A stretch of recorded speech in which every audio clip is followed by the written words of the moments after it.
വചന മാംസമായി നമ്മുടെ ഇടയിൽ വസിച്ചു ഇമ്മാനുവൽ.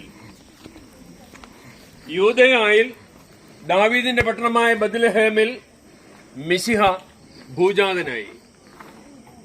അവനെ പിള്ളക്കച്ച കൊണ്ട് പൊതിഞ്ഞ് ഒരു പുൽത്തൊട്ടിലിൽ കന്യകാമറിയം കിടത്തി. ആ മഹാസംഭവത്തിൽ ഇന്ന് ജീവിക്കുന്നവരായി നമുക്ക് പങ്കുചേരാം. കൊട്ടാരത്തിന്റെ രാജകീയ പ്രൗഢിയും ആഡംബരവും ഉപേക്ഷിച്ച് പുൽക്കൂടിന്റെ ലാളിത്യവും തുറവിയും പ്രണയിച്ചവരെ നമുക്ക് ആരാധിക്കാം, ഓർമ്മകൾ അയവിറക്കാം.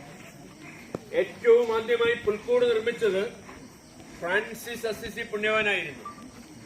പുൽക്കൂടിലെ ഉണ്ണീശോയെ പുണ്യവാൻ കുറെ നേരം കെട്ടിപ്പിടിച്ചു. അദ്ദേഹത്തിന്റെ മുഖം ഈശോയുടെ മുഖമായി ക്രമേണ രൂപാന്തരപ്പെട്ടു.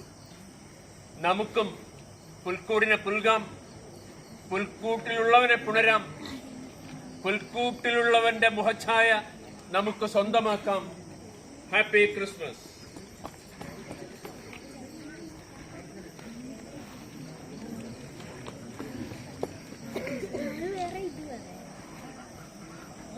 ഭയപ്പെടേണ്ട, ഇതാ സകല ജനതകൾക്കും വലിയ സന്തോഷത്തിന്റെ സദ്വാർത്ത അറിയിക്കുവാനാണ് ഞാൻ വന്നിരിക്കുന്നത്.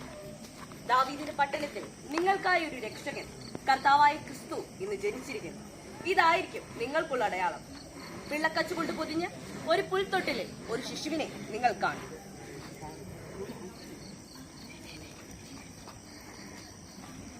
അത്യുന്നതങ്ങളിൽ ദൈവത്തിന് മഹത്വം, ഭൂമിയിൽ സന്മനസ്സുള്ളവർക്ക് സമാധാനം.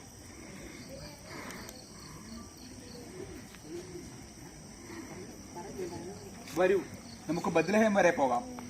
ദൂതൻ പറഞ്ഞ കാര്യങ്ങൾ സത്യമാണോ എന്ന് ദർശിക്കാം.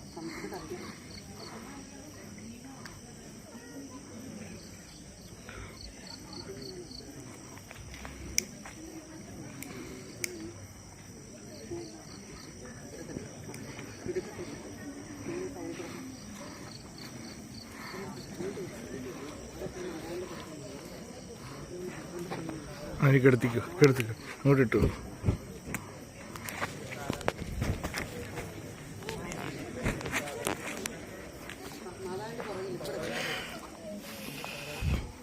മാതാവിന്റെ പുറകിൽ കയറിക്ക്.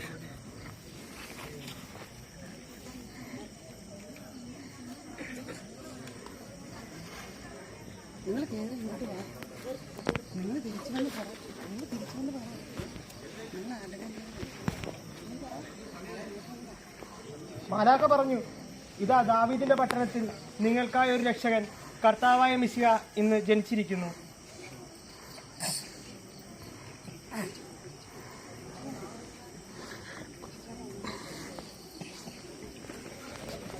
Okay,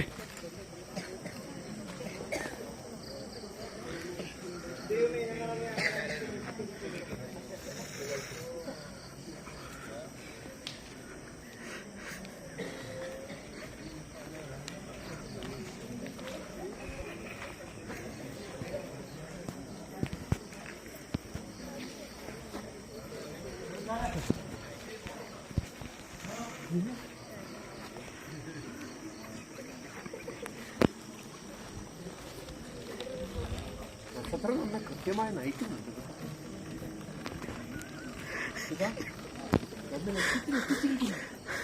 okay.